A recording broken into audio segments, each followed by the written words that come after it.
थोड़ा ध्यान से सुनिएगा। मैं अभी विशेष प्रचार करने के लिए नहीं आया हूं, लेकिन मैं आपके सामने यहां से जाने के बाद आप अपने क्षेत्र में, अपने जगह में क्या इस प्रार्थना की मूड में जो आए हैं, जो उस महल में आए हैं, उसको कैसा जारी रखना है करके कुछ तरीकाओं को परमेश्वर के वचन के अनुसार सिखाने के लिए चाहते हैं। अगर अंग्रेजी में कहा जाए इसको कहेंगे एक्शन प्लान। इसका मतलब ये नहीं आए, यात्रा करके आए, कठिनाई के साथ आए, स्ट्राइक के समय में यहां आए, इकट्ठे हुए, जहां जहां जगह मिला ठहर लिए, कैसा कैसा तो रात को पंखा नहीं, लेकिन सब भी हम आराम के साथ रह गए। आओ यहां पर फिर इकट्ठे हुए, वचन को सुने, आनंद हुए, आनंद के साथ नाचते कूदते बेल भैया ने हम लोगों को एकदम ऐसा पंप कर दिया, और जिसके चलते हम लोग खुशी के साथ जा रहे हैं करके, इतना में उपवास प्रार्थना का अंत नहीं होना है। इसके अपने क्षेत्र में लगातार जारी रखने के लिए, लगातार जारी रखने के लिए आपको मैं परमेश्वर के वचन के आधार पर कुछ बातों को मैं सिखाने के लिए चाहता हूं। मैं प्रचार नहीं करने के लिए चाहता हूं। इसको आप अपने काम में, अपने प्रतिदिन के जीवन में, प्रति हफ्ता के उपयोग में आप ला सकें। बात को भूलिए मत। इसलिए आप पूछेंगे भैया क्यों हम लोगों को इस प्रकार की बातों को करने के लिए आप हम लोगों को धक्का दे रहे हैं। मैं पुराना नियम में भी और नया नियम में भी दोनों किताबों के बीच में से कुछ बातों को दिखाने के लिए चाहते हैं। प्रार्थना की आवश्यकता, आत्मा में होके प्रार्थना करने की बातों को मैंने आपको सुनाया, कल सुनाया, आज भी सवेरे स्वर्गदूतों की सेवा को लेने के विषय में परमेश्वर का प्रबंध क्या है उसको भी दिखाया।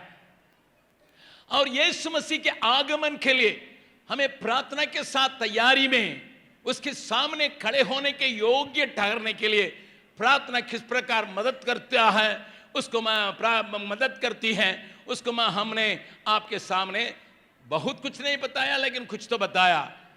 पास्टर फरेल सिंह भी आपका मसीह जीवन किस ढंग से होना है, पवित्र आत्मा को किस प्रकार अपना व्यवहारिक जीवन में, प्रतिदिन के जीवन में इस्तेमाल करना करके कई बातों को उन्होंने बताया। जरूर अद्भुत काम भी प्रभु करता है, प्रभु की नाम की स्तुति महिमा होवे। लेकिन अभी आने वाला दिन जो है उतना आसान हमारे लिए नहीं रहने वाला है, चाहे कोई भी देश के क्यों न हो। आने वाले दिनों में बाइबल जैसा बतलाती है वैसे ही कठिन समय बहुत जबरदस्ती के साथ आएगा। उस कठिन समय में हम अपने विश्वास के चलते घर के लोगों के द्वारा या समाज के लोगों के द्वारा, अपने मोहल्ला के लोगों के द्वारा शायद सताए जाएंगे। और वो सतावट के बीच में भी अपने जीवन को कायम रखते हुए एक विजय का जीवन बिताने के लिए हमें क्या करना है। प्रकाशित वाक्य में प्रभु यीशु मसीह ने अपना चेला यूहन्ना से 7 कलीसियाओं के लिए चिट्ठी लिखने के लिए कहा। जब चिट्ठी लिखने के लिए 7 प्रकार के कलीसियाओं के लिए, 7 जगह में रहने वाले कलीसियाओं के लिए चिट्ठी लिखने के लिए कहा, जिसको हम दूसरा और तीसरा अध्याय में पढ़ते हैं। उस दूसरा और तीसरा अध्याय में 7 कलीसियाओं के लिए कई बातें जो हैं उनकी गुणों को तारीफ करते हुए आप देख सकते हैं।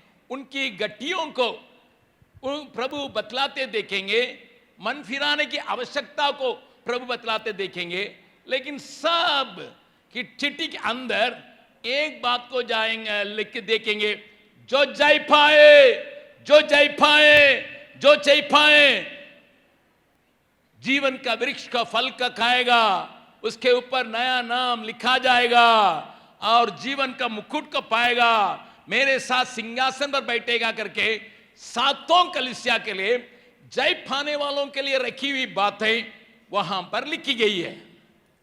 समय नहीं होने के चलते मैं प्रकाशित वाक्य जो आखिरी किताब है उसको दूसरा और तीसरा अध्याय के मैं आपको घर में जाके कभी अच्छा से बैठ के पढ़ने के लिए मैं आपको आग्रह करूंगा।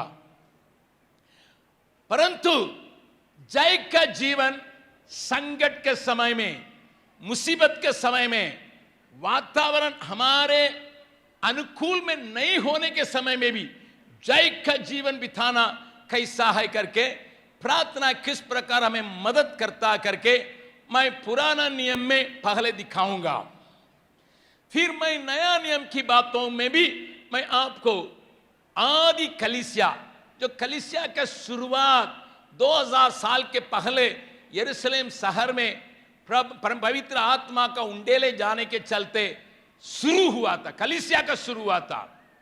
परमेश्वर हमारा परमेश्वर आदि से है, लेकिन कलीसिया जिसको हम समझते हैं स्थानीय कलीसियाएं, इसकी रपना, इसका शुरू कोना कहां से है? लगभग 2000 साल के पहले से। वो इतिहास बहुत लंबी चौड़ी है, लेकिन उस शुरुआत की कलीसिया की कुछ बातों को बाइबल में साफ साफ प्रेरितों के काम की किताब के द्वारा इतिहास के रूप में लिखाती है। ध्यान से, इसलिए उन दिनों में जब कलीसिया का शुरुआत हुआ था, पेंतिकोस्त के दिन में हजारों हजार की संख्या में जब प्रभु को ग्रहण किए थे लोग, उनसे डाग रखते हुए, उनसे जलन रखते हुए वहां का सरकार, वहां के यहूदी लोग और वहां के अन्य लोग, अन्य जाति जो अपने को समझते थे हमारे पास सही देवता, वे भी सताते थे। जो यहूदी हैं हमारे पास सच्चाई है, वे भी सताते थे। उस समय का सरकार भी सताता। इसका मतलब तीनों तरफ से उनको सतावट आदि कलीसिया के लिए मिलते रहा। उस सतावट के बीच में, उस प्रकार की सतावट को अभी हम देख नहीं रहे हैं उतना। शायद अफ्रीका में कुछ जगहों में उस प्रकार का सतावट को वहां की कलीसियाएं सामना की हैं और कर रही है अभी भी। उगांडा नाम करके एक जगह था, है अभी भी। उगांडा में ईडी अमीन नाम करके एक जबरदस्त मुसलमान वहां राज्य करने समय, इस्लामी लोग यहां रहना करके कहने समय, जो लोग अपने को मसीह कहते थे उनको गड्ढा खोदकर उसमें जिंदा गाड़ दिया एक ही दिन में 30,000 लोगों को। एक ही कारण, मसीह को उन्होंने माना, मसीह को ग्रहण किया। ज्यादा देर के समय का नहीं है, अभी 50-40 साल के पहले की बात को मैं कह रहा हूं। उस उगांडा से एक जन हमारे बीच में, एक पास्टर यहां पर आके उसी समय की हालत को हम लोगों को सुना रहे थे। इसी सिकरिया में जैक्सन नाम करके एक पास्टर, उगांडा के रहने वाले, यहां पर आके हमारे लीडरों से बातचीत करने के समय, उगांडा में जब मसीह लोग आराधना करने के लिए चाहते थे, उनको पकड़ पकड़ के ट्रक में भर के खोदे हुए गड्ढे में डाल के ऊपर मिट्टी को जेसीबी से पूरा भर के उनको मुआ देते थे। बच्चे थे, लड़कियां थी और परिवार, इन सारे लोगों को उस प्रकार करते थे। उन्होंने कहा, भाई जब कुमार, अपने आंखों से इन बातों को मैंने देखा। मसीह कहना उतना उचित नहीं था। लोग 2 जन अगर प्रार्थना करने के लिए चाहते थे तो उनको जंगल में घुसना पड़ा। जंगल में घुस के और डालियों को, पत्ताओं को अपने पर डाल के वहीं पर गुप्त चुप में अकेले प्रार्थना करना पड़ता था, क्योंकि मिलिट्री वाले इधर उधर घूमते थे। प्रार्थना करते हुए किसी को देखेंगे, वे तुरंत गोली मारते थे। उनसे बचने के लिए व्यक्तिगत प्रार्थना करने के लिए भी उनको जंगल में भागना पड़ता था। मैं नारायणपुर नाम करके नेपाल में एक जगह में प्रचार करने के लिए जब गया था, वहां का बुजुर्ग लोगों ने उस देश की हालत को कह रहे थे, उन्होंने दिखाया पहाड़ को। इस पहाड़ में हम लोग मिलके प्रार्थना करने के लिए एक साथ नहीं जा सकते थे, अलग अलग जगह में हम लोग जंगल में घुस घुस के प्रार्थना किए, क्योंकि मसीह के आने से हम लोगों को हमारे समाज के लोग सताते थे, मारते थे, कभी कभी काट भी देते थे। इसलिए परंतु आदि कलीसिया इससे बढ़कर बहुत भयानक बातों को सामना करना पड़ा। आदि कलीसिया के बारे में इतिहास में अगर आप देखेंगे, मसीह को मानने वालों को सिंह के सामने फेंक के उनको फाड़ के सिंह काले तथा भूखा सिंह, इसको तमाशा देखने के लिए हजारों लोग चारों तरफ बैठे हुए थे। रोम सरकार के अंतर्गत में लोगों को जलाते थे, जंगली जानवरों के सामने फेंकते थे, घोड़े से मार मार के उनका जान को निकाल रहे थे, पथरवा करके मुआ रहे थे। आदि कलीसिया की हालत यही है जिसको हम स्तिफनुस के जीवन में देखते हैं। यहूदी लोगों ने उसको पथरवा करके मारा, हमारे व्यवस्था को, मूसा के नियम को तुमने डा दिया है, इसलिए मारेंगे करके। इस प्रकार अन्य जातियों से जो परमेश्वर के बारे में जानकारी नहीं रखते थे, जो यहूदी थे, जो सरकार उसी समय पाया जाता था, इन तीनों से वे सताए जाते थे, इतना सताए जाते थे, जिसमें से थोड़ा सा हमको प्रेरितों के काम में हम पढ़ते हैं। और उस समय में, उस वक्त में लोग प्रभु में अट्ठल कैसा रहे, उसका कारण कैसा है, उस बात को कायम रखने के लिए उन्होंने किस बात को अपने जीवन में अपनाया, इस बात को भी हम बाइबल में से मैं आपको दिखाने के लिए चाहता हूं। इसलिए आने वाले दिनों में कितना भी कठिनाई क्यों न हो, आप अपने विश्वास में ठीक रह सकें और प्रभु में हमेशा आनंदित हो सके। हालेलुया। क्योंकि बाइबल बतलाती है, फिलिपियों की पहला अध्याय उसका 29 पद में यूं लिखा है, फिलिपियों की पत्री उसका पहला अध्याय उसका 29वां पद में यूं लिखा है, उस वचन को थोड़ा देखेंगे। क्योंकि मसीह के कारण तुम पर यह अनुग्रह हुआ है। कौन सा अनुग्रह हुआ है? मसीह के कारण न केवल मसीह यीशु पर विश्वास करो, पर उसके लिए दुख भी उठाओ। मैं फिर पढ़ रहा हूं, थोड़ा कान खोल के सुन लें। फिलिपी जेल खाना से पौलुस फिलिपी शहर की कलीसिया को लिखता है, क्योंकि मसीह के कारण तुम पर यह अनुग्रह हुआ है कि न केवल यीशु मसीह पर विश्वास करो, पर उसके लिए दुख भी उठाओ। कितने लोग इस वचन को ऐसे ही समझते हैं और मानते हैं? हाथ उठा के परमेश्वर को धन्यवाद करें। हालेलुया। न केवल मसीह के ऊपर विश्वास करके उद्धार पाने के लिए, मुक्ति पाने के लिए, अनंत जीवन पाने के लिए हमारा बुलाहट है, साथ ही साथ मसीह के चलते दुख उठाना भी हमारे लिए अनुग्रह रूप में दिया गया करके बाइबल अनुग्रह हुआ। यह अनुग्रह है। इसके संबंध में अनेक वचनों को आप नया नियम के अंदर पढ़ सकते हैं। इस बात को लोग जानने की वजह से उस दुख की घड़ी में भी, उस उपद्रव और क्लेश के बीच में भी वे अपने विश्वास को कायम रखने के लिए, अपने विश्वास में अटल रहने के लिए, अपनी बातों को आगे ले जाने के लिए कलीसिया के सुसमाचार के प्रचार को वे रोके नहीं, आगे लेते गए।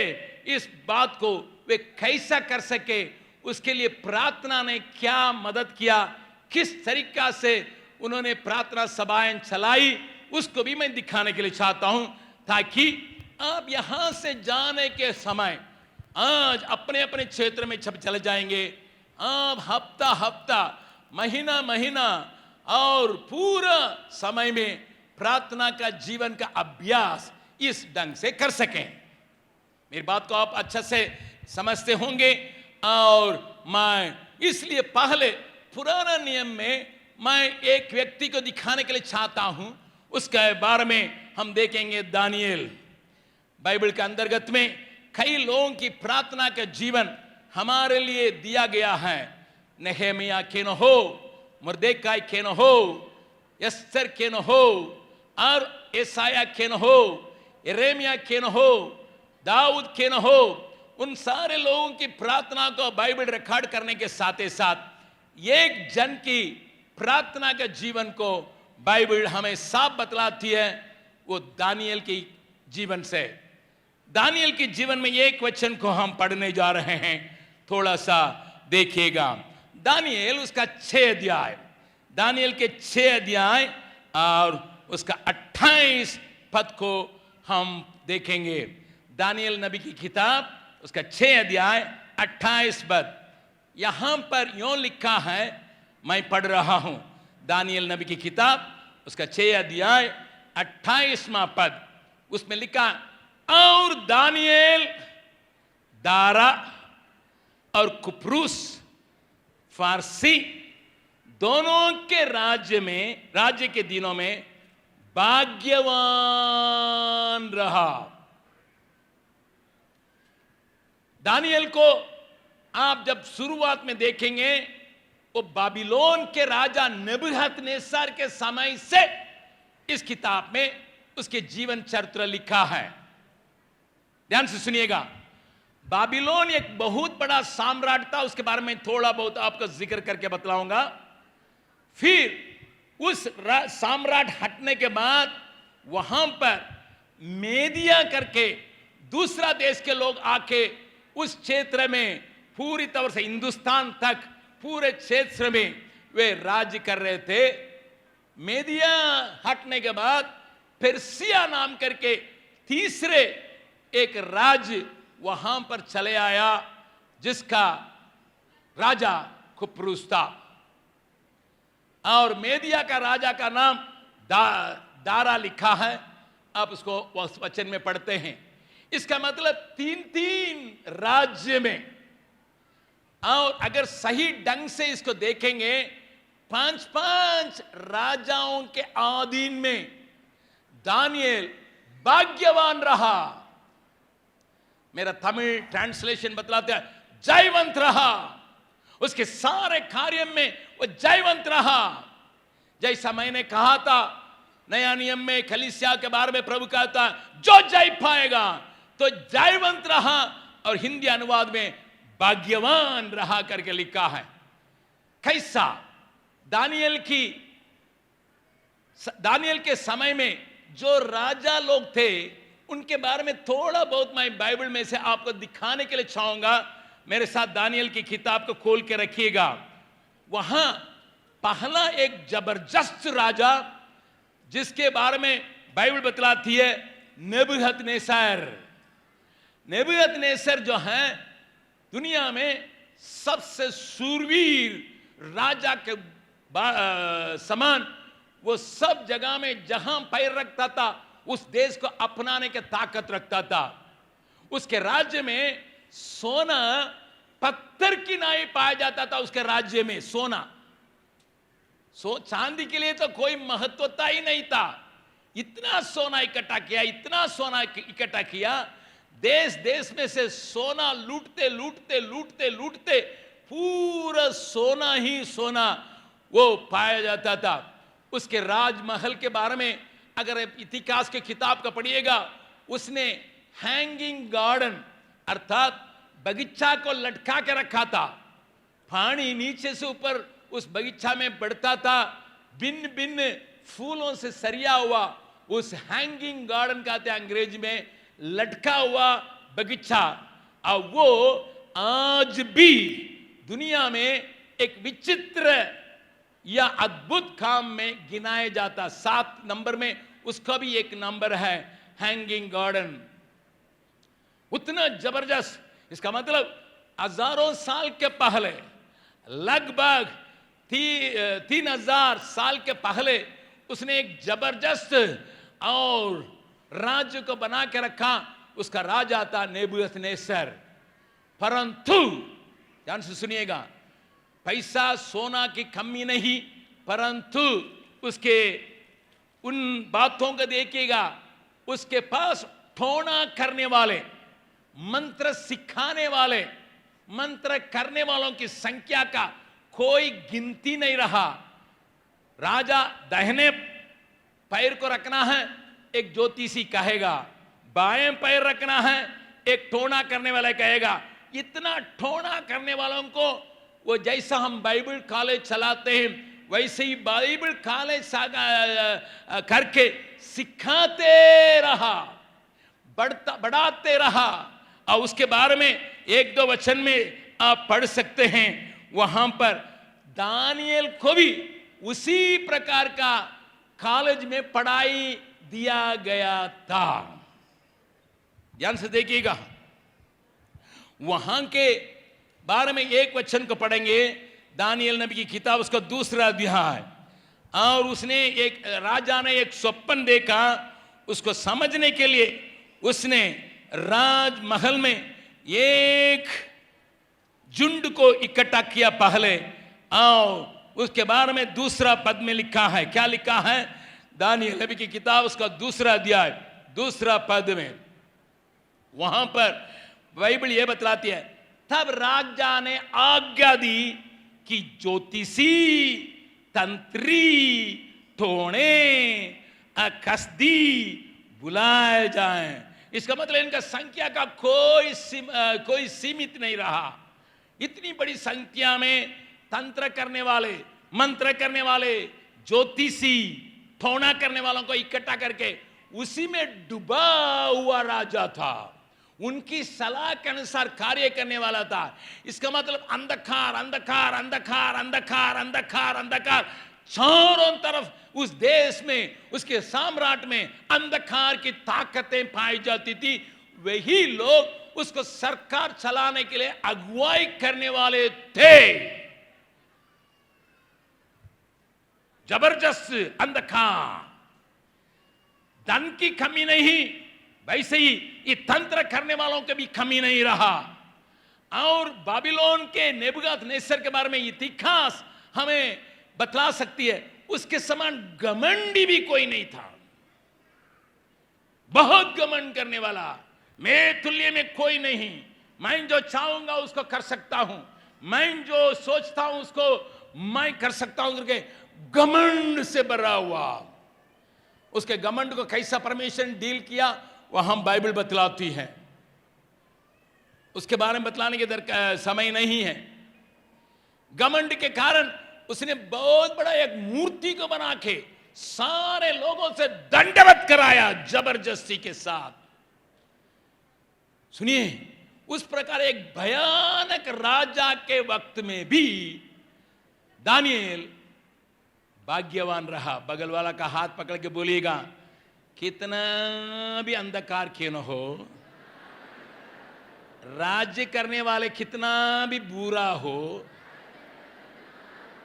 टोना करने वालों की संख्या कितना भी क्यों न हो, आप भाग्यवान रह सकते हैं। विश्वास करने वाले जोरदार हालेलुया बोलें। Hallelujah, very good. हाँ, अंधकार आए, टोना करने वाले आए, मंत्र पढ़ने वाले, हालेलुया, हम भाग्यवान, जयवंत से भी बढ़कर जयवंत, बोलिएगा जयवंत से भी बढ़कर जयवंत। हालेलुया। पास्टर परेल सिंह ने आप लोगों को नया तरीका का हालेलुया बोलने के लिए सिखा दिया। बाहर जाके किसी के सामने मत करिएगा, अलग होके कीजिएगा। वो सोचेगा कि आपसे हमसे लड़ने के लिए चले आया करके। हालेलुया, प्रभु के नाम की स्तुति प्रशंसा होवे। ध्यान से सुनिएगा, वातावरण बिल्कुल खराब, सरकार और गया गुजरा, राज्य करने वाला का घमंड का कोई सीमा नहीं, जो चाहता था उस कर सकता था।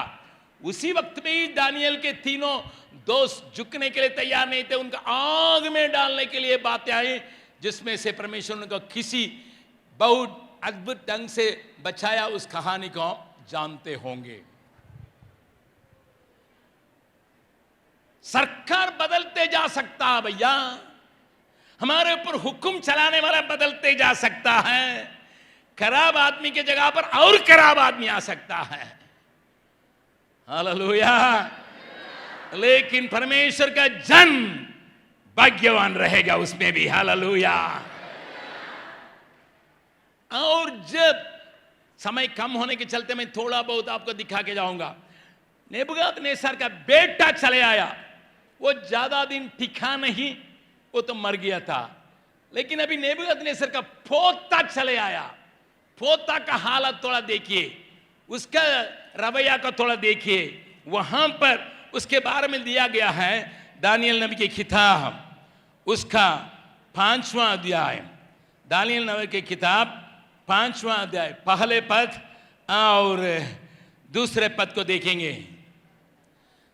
बेलशस्सर नाम राजा ने अपने 1000 प्रधानों के लिए बड़ी जेवनार की दावत में बुलाया और उन 1000 लोगों के सामने दाक मद पिया।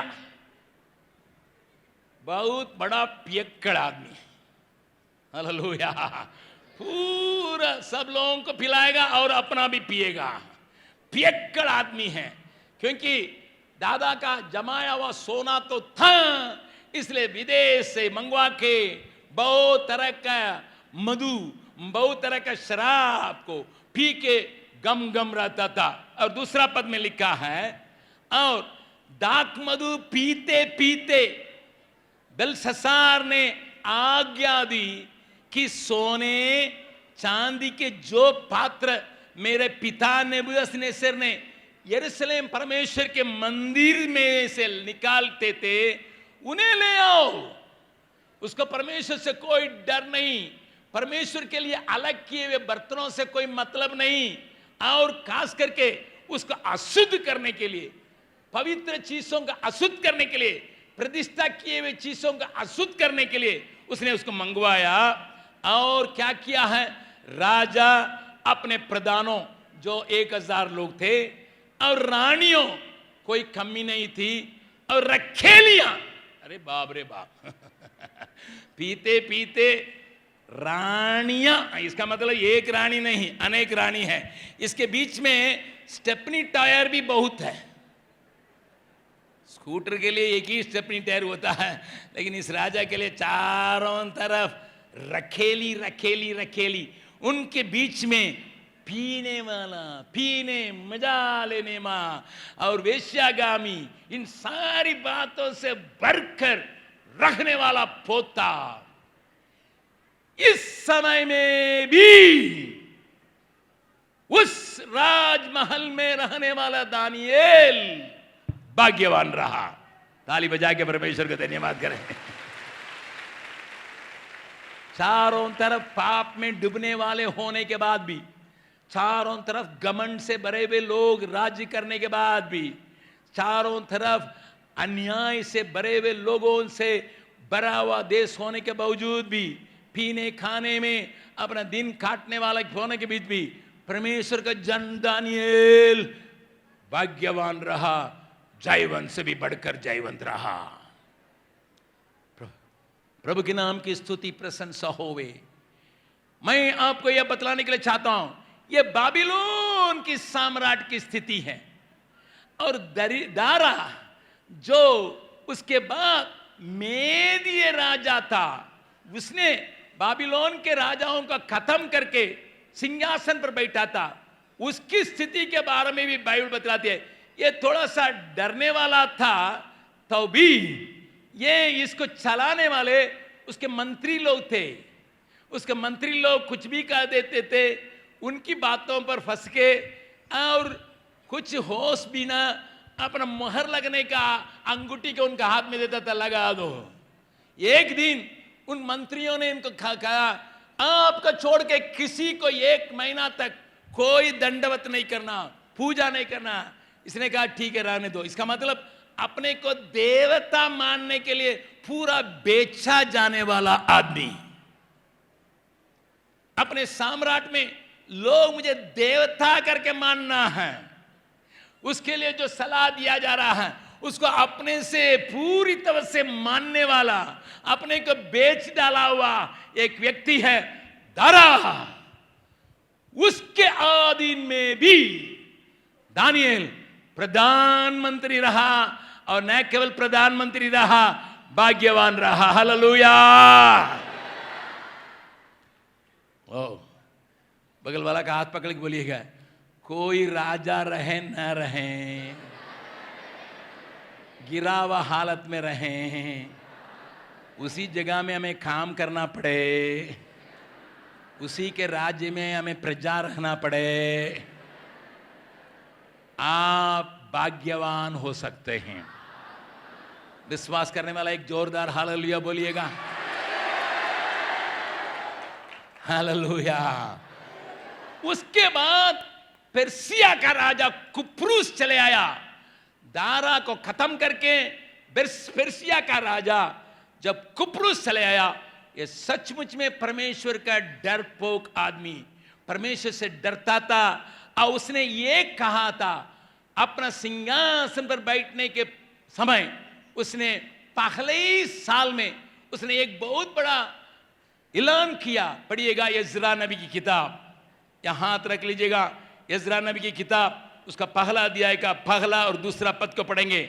यज़रा नबी की किताब, यज़रा नबी की किताब उसका पहला अध्याय पहला और दूसरा पद को मैं पढ़ रहा हूं। फारस के राजा कुप्रुस के पहले वर्ष में यहोवा ने फारस के राजा कुप्रुस का मन उबारा। इसका मतलब परमेश्वर की आत्मा को क्रिया करने के लिए अपने को सौंपा हुआ एक राजा आया। हालेलुया।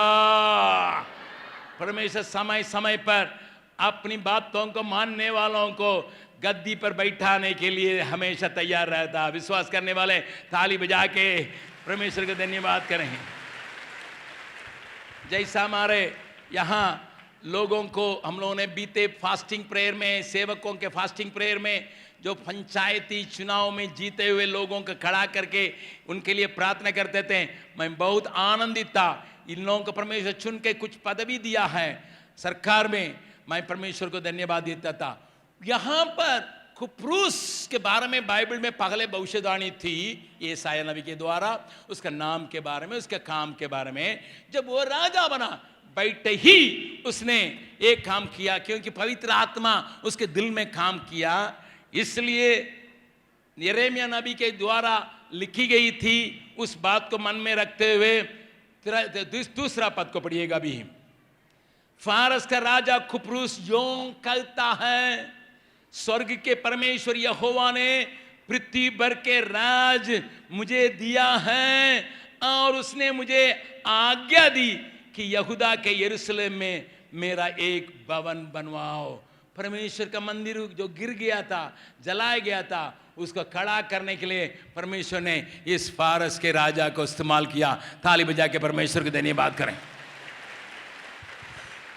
मेरा कहने का मतलब, परमेश्वर की बातों को मानने वाला क्यों न हो, परमेश्वर से नहीं डरने वाला क्यों न हो, या परमेश्वर के विरोध में कार्य करने वाला क्यों न हो, अपना घमंड में, अपना धन दौलत में भरोसा रखने वाला क्यों न हो, कोई भी राज्य करे, दानियल भाग्यवान रहा। आप पूछेंगे यहां उसका रहस्य क्या है? हम भी कोई भी राज्य चलाएं, नीतीश कुमार आए या तेजस्वी आए या तेजपति आए या तेजपत्ता आए, हमको कोई मतलब नहीं, जी के उनका आने दीजिए। तेजपत्ता रहे या तेजपति रहे, हमको उसे कोई मतलब नहीं, हम भाग्यवान रह सकते हैं। विश्वास करने वाले एक जोरदार हालेलुया बोले। हमारे विरोध में हजारों कानून लिखे जाएं, कोई बात नहीं, हम भाग्यवान रहेंगे। हालेलुया।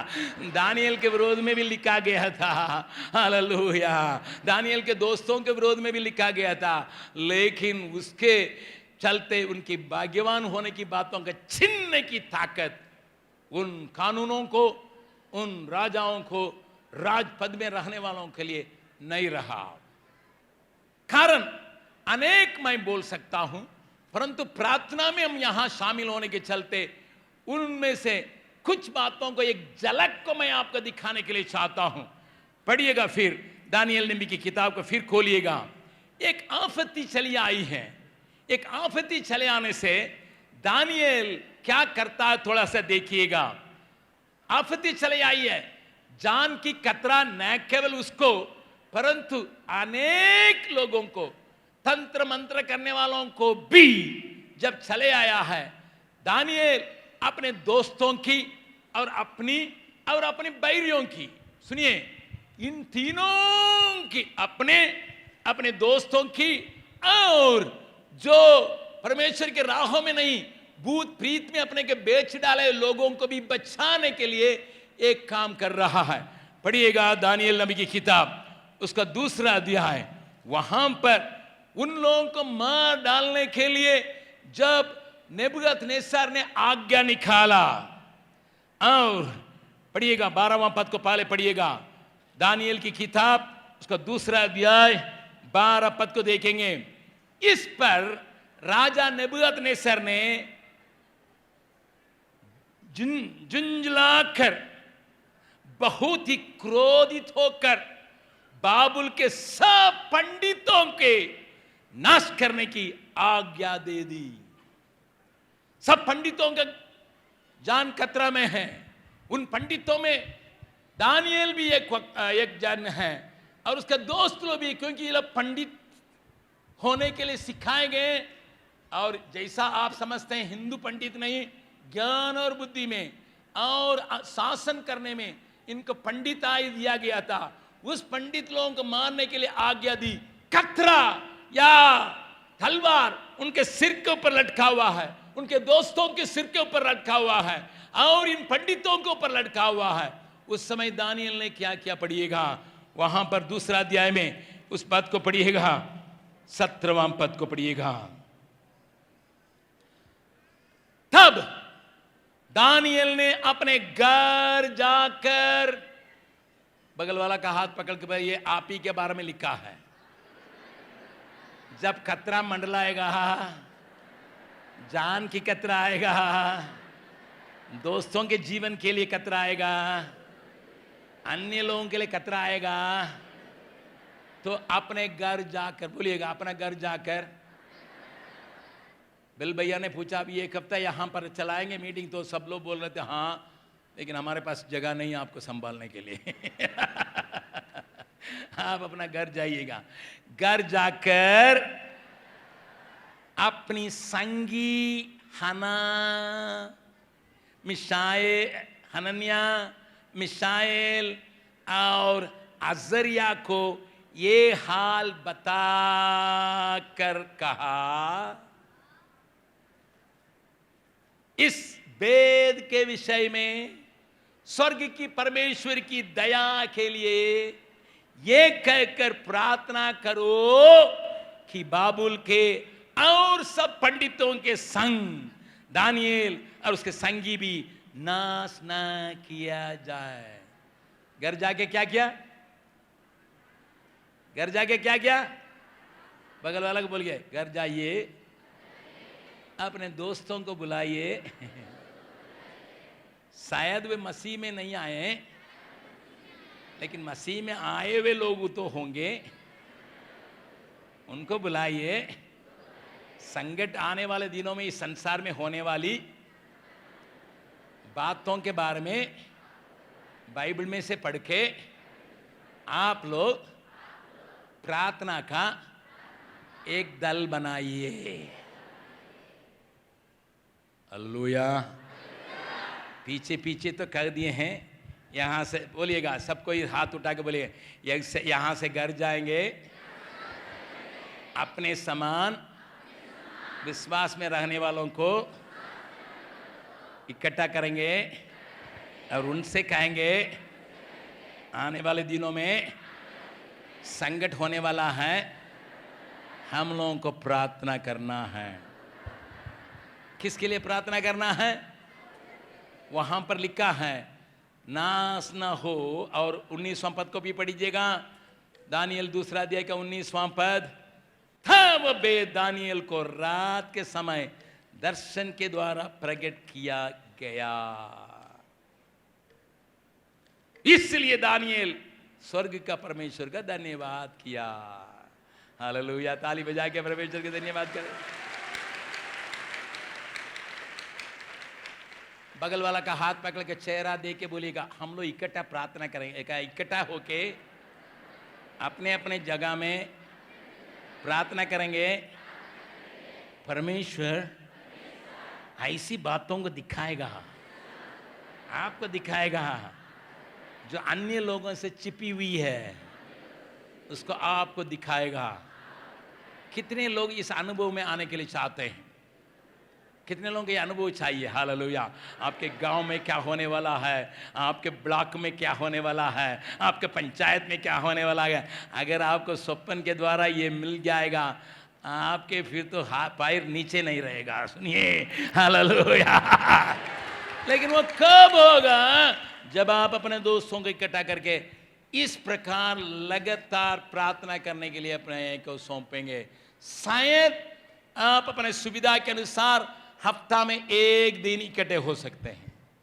अगर सुविधा ज़्यादा नहीं है, कम से कम महीना में 2 बार इकट्ठे हो सकते हैं, ताकि सब कोई आपके दोस्त जो विश्वास के दोस्त हैं उनको इकट्ठा करके अपने क्षेत्र के लिए, अपने परिवार के लिए, अपने लोगों के लिए प्रभु से गिड़गिड़ा के प्रार्थना करें।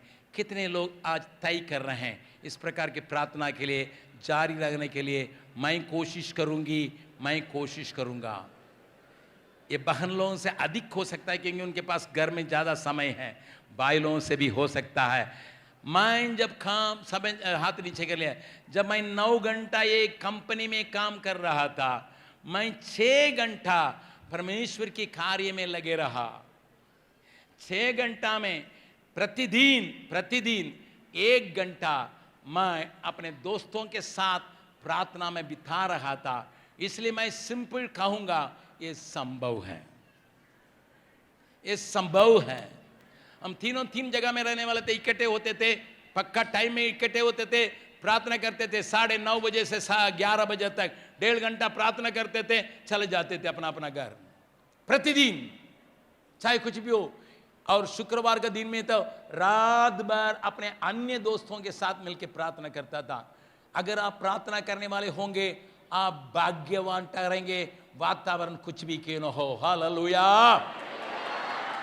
वातावरण कुछ भी हो, राजा कुछ भी हो, और आपके चारों तरफ कुछ भी गंदगी रहे, लेकिन आप भाग्यवान रहेंगे। न केवल दानियेल अपनी इस आदत को रखा था, हफ्ता में जरूरत पड़ने पर अपने दोस्तों के साथ प्रार्थना करने के लिए, परंतु जब दानियेल को मालूम हो गया राजा को छोड़कर अन्य किसी को उपासना नहीं करना है, उसने क्या किया, उसकी रीति रिवाज क्या थी उसको भी बाइबल बतलाती है। 6 अध्याय, दानियेल के 6 अध्याय में एक बात को देखते हैं। वहां पर यूं लिखा है, 10वां पद को पढ़ेंगे।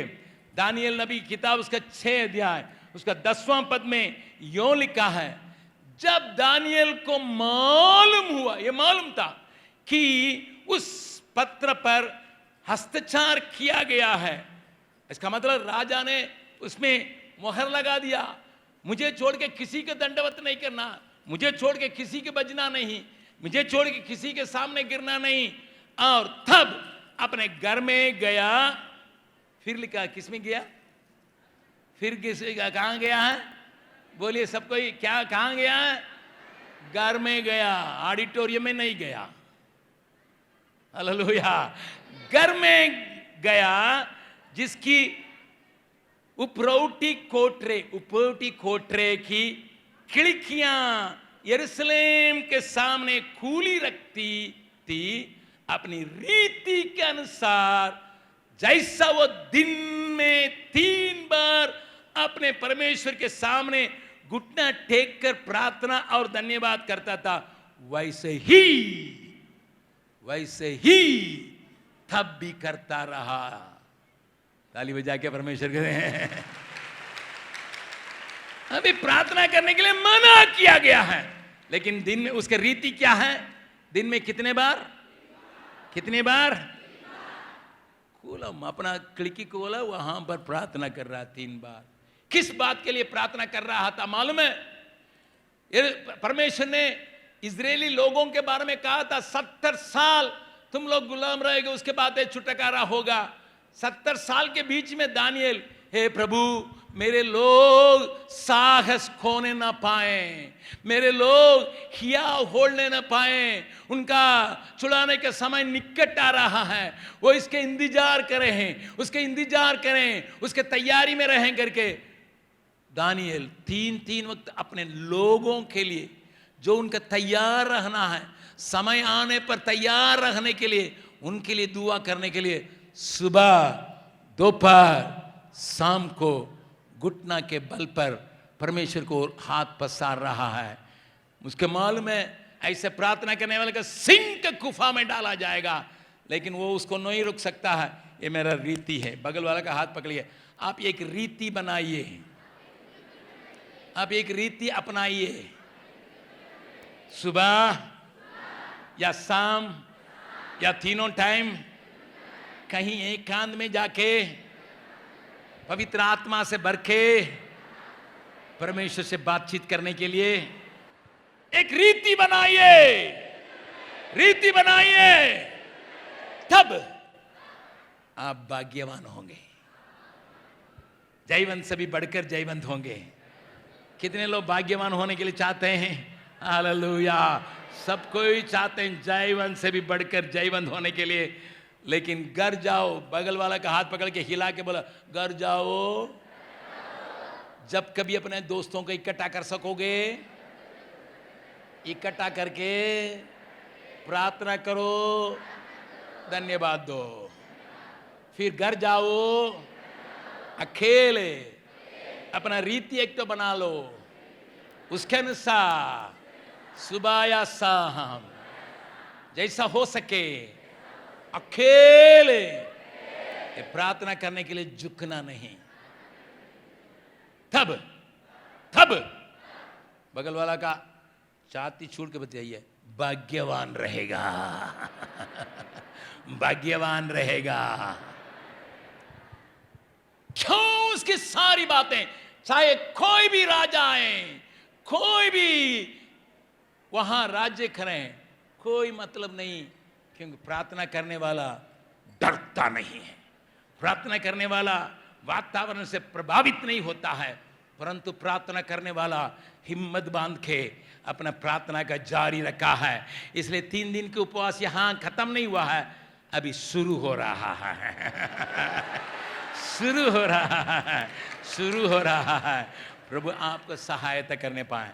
ठीक, ये तो पुराना नियम की बात कहेंगे आप। मैं नया नियम की बातों को भी आपके सामने रखने के बाद आपको विदा करूंगा, ज्यादा नहीं रखूंगा, क्योंकि कुछ लोगों का अभी तक 3 दिन भूख नहीं लगा, लेकिन अभी खाना का महक वहां से धीरे आ रहा है, क्योंकि खाना तैयार हो गया है, टेबल तैयार हो गया है, थोड़ा सा दाल सब्जी ऐसे अंडा का महक थोड़ा सा आ रहा है, इसलिए कुछ लोगों का पेट कह रहा है जल्दी करने के लिए बोलो ना, जल्दी करने के लिए बोलो बड़ा भैया को।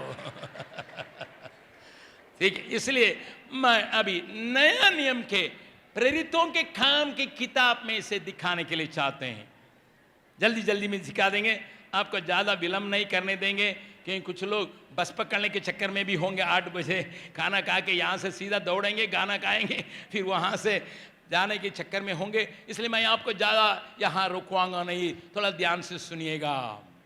प्रेरितों के काम की किताब को अगर आप देखेंगे, आपको मैं सब कुछ नहीं बतलाने के लिए चाहूंगा, वहां पर एक एक अध्याय, इसका मतलब आदि कलीसिया का बुनियाद, आदि कलीसिया का फाउंडेशन, आदि कलीसिया की बातों में उस बुनियाद की बातों को आप अच्छे से समझ सकें, इसलिए मैं दिखाने के लिए जा रहा हूं।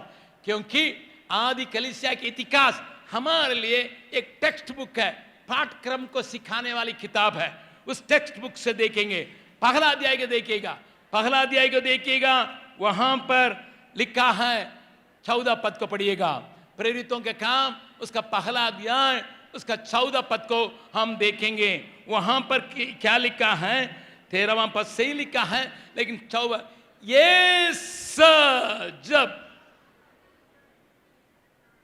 ये सब, इसका मतलब यीशु मसीह के 11 चेले, वहां उनका नाम लिखने के बाद लिखा है, ये सब 11 चेले कई स्त्रियों और यीशु की माता मरियम और उसके भाइयों के साथ एक चित होकर प्रार्थना में लगे रहे। पहला अध्याय किस बात से शुरू करता है? किस बात से शुरू करता है? प्रार्थना में। सब कोई बोले प्रार्थना में, प्रार्थना में।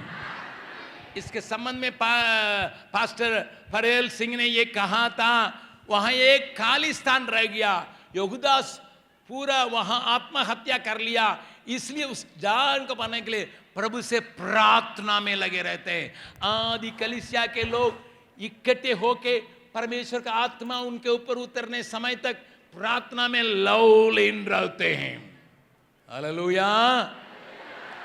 जहां कहीं आप समझते हैं इस जगह में सेवक नहीं है, इस जगह का सेवक हट गया है, इस जगह का सेवक भाग गया है, अगर कहेंगे आप तुरंत वहां जितने आपके दोस्तगण हो सके, कितने लोग को इकट्ठा कर सके, सब मिलके प्रार्थना करके हे प्रभु हमें दिखाइए किसको उस जगह में बैठाएं, किसको उस जगह में लगाएं, ताकि तेरे काम आगे बढ़ सकें। पहला अध्याय में। दूसरा अध्याय में यो लिखा है, दूसरा अध्याय में देखिएगा, पहला पद को पढ़िएगा, प्रेरितों के काम दूसरा अध्याय का पहला पद को देखिएगा। वहां पर ये जब पेंतिकोस्त का दिन आया, वे सब एक जगह इकट्ठे होते थे, वहां प्रार्थना में लगे रहे। उस अध्याय को पढ़ने से मालूम हो जाएगा 120 लोग थे। ये 120 लोग इकट्ठे होके एक ऊपर कोठरी में, जहां बड़ा जगह रहने की वजह से मिलके प्रार्थना में लगे रहे।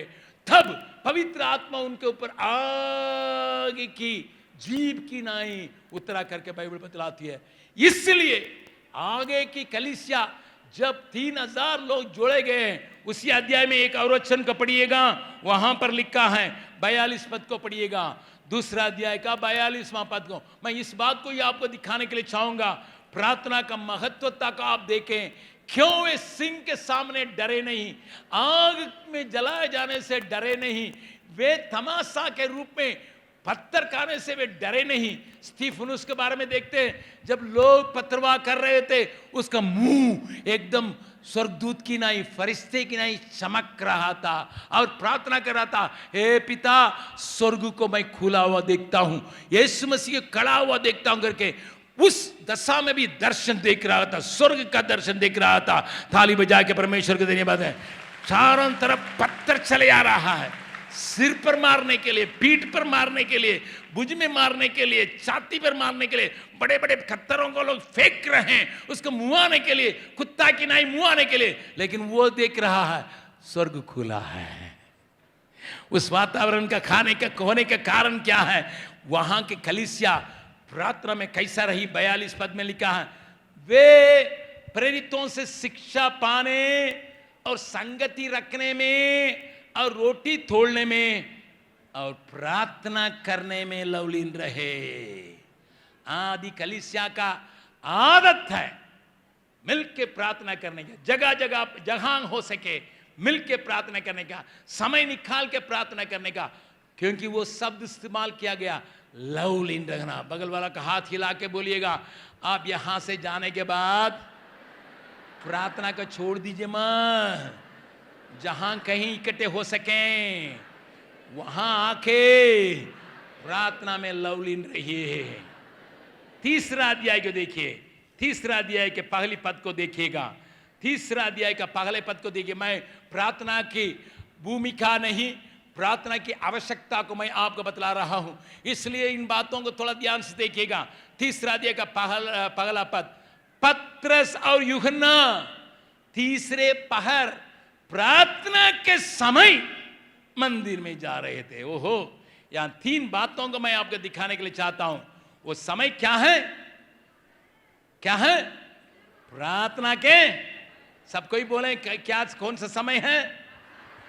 इसका मतलब वे लोग मन में ठान लिए थे ये समय प्रार्थना का समय है। हालेलुया। अपना सेल फोन को बंद कर दीजिए, कोई बात नहीं। मान लीजिए आपने मन में ठान लिया 12 बजे से, बहन लोग खाना वाना बनाने के बाद, खरगोर साफ करने के बाद, कपड़ा वपड़ा धोने के बाद, जल्दीबाजी में 12 बजे से 1 बजे तक हमारे लिए प्रार्थना करने का समय ठहराया गया करके आप ठान लेंगे, आप अपना सेल फोन को उठा के बंद करके चावल में चिपा के रख दीजिएगा। नो नो नो, वो बुलाएगा ये बुलाएगा, बुलाने वाला को बुलाने दीजिए, बंद करके रख दीजिए, कोई बात नहीं, आपको कोई गोली मारेगा नहीं। बगल वाला का हाथ पकड़ पे, प्रार्थना का समय ठहराइए। दूसरी बात को भी मैं दिखाऊंगा। मंदिर में जा रहे थे, वो प्रार्थना भवन करके ही हम लोग जितना जगह में हो सके उतना बनाए। जेम्स के पास उतना नहीं है, थोड़ा थोड़ा थोड़ा थोड़ा थोड़ा थोड़ा थोड़ा करके बनाते जा रहे हैं, बड़ी दिक्कत के साथ। ज़मीन की उपलब्धि नहीं है, क्योंकि बहुत लोग ज़मीन बहुत दाम लगा रहे हैं और पैसा में की बहुत खर्चा है, हमारे संभालने वालों का ताकत उतनी नहीं हो रही है। तो भी हम लगभग 171 जगह में कलीसियाओं को बनाए हैं, और हमारे डे केयर सेंटर बिल्डिंग है जहाँ सैक बिल्डिंग है, उस प्रकार के 65 जगह में उस प्रकार का भवन है, उनको भी इस्तेमाल करेंगे। हो सकता है किसी के घर बहुत खुला जगह में होगा, उससे भी इस्तेमाल कर सकते हैं। प्रार्थना के लिए इकट्ठे होने की जगह रखिए। बगल वाला को बोल के, आप यहां से जाने के बाद प्रार्थना का इकट्ठे होने के एक जगह का रख लीजिएगा। तीसरी बात, मैं खास बात को कहने लगा, कहां लिखा? पतरस और बगल वाला का चेहरा देख के दोनों आंख में आंख मिला के बोले, प्रार्थना के एक साथी को यहां से जाने के पहले ही पहचानिए। एक काम यही करना, खाना खाने के पहले लाइन में लगते लगते, प्लेट लगते लगते, बहन जी आप मेरे साथ रोज 1 घंटा में कहीं इकट्ठे होकर प्रार्थना करने के लिए आएंगे क्या? आपको मैं प्रेयर पार्टनर बनाने के लिए चाहता हूं। जीवन का साथी के लिए तो आदमी है। हालेलुया। भाई लोग, किसी बहन को प्रेयर पार्टनर नहीं बनाओ, पत्थरवाह किए जाओगे। लेकिन एक साथी, पतरस और यूहन्ना, 2 people find 1 man. Listen, find 1 person who can pray with you. आप अपना परिवार के साथ प्रार्थना करते हैं, बहुत अच्छी बात है, लेकिन इसके अलावा पतरस का भी पत्नी थी, बाइबल बतलाती है, लेकिन पत्नी से नहीं, यूहन्ना जो प्रभु यीशु मसीह के साथ उठा बैठी करता था, प्रभु यीशु मसीह के साथ खाता था, यीशु मसीह के सीने में लेटता था, उसी को पकड़ के दोनों प्रार्थना के समय में मंदिर में प्रार्थना करने के लिए गए। उनकी प्रार्थना का असर एक लंगड़ा आदमी, 40 बरस का लंगड़ा आदमी को चलने के लिए ताकत दिया। एक ही दिन में 5000 लोगों की बपतिस्मा होने के लिए रास्ता खोल दिया।